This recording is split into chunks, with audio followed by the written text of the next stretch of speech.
Donc, c'est de vérifier, par exemple, est-ce que d'autres médias, d'autres canaux de communication ont partagé la même information.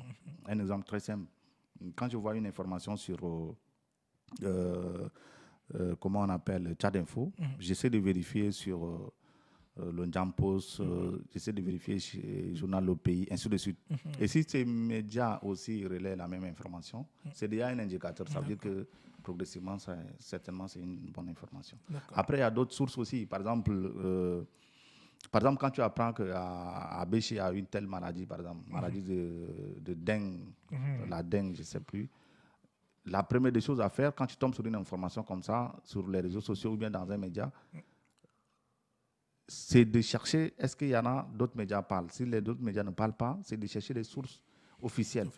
Et donc, les sources officielles, quand il s'agit de santé, c'est le ministère de la Santé. Ils ont une page Facebook. Il faut vérifier, est-ce qu'ils ont publié des trucs pareils ou non. Ou bien c'est d'appeler quelqu'un. Voilà, donc, ce que je dis souvent quand je forme les gens, je dis que non, la vérification de l'information, c'est l'affaire de tout le monde. Tout le monde doit vérifier une information. Donc, ce n'est pas destiné aux vérificateurs de faits. Ce n'est pas destiné forcément aux fact-checkers. Mais chaque consommateur d'Internet doit vérifier une information avant de la partager. Sinon, il y a beaucoup de conséquences. OK.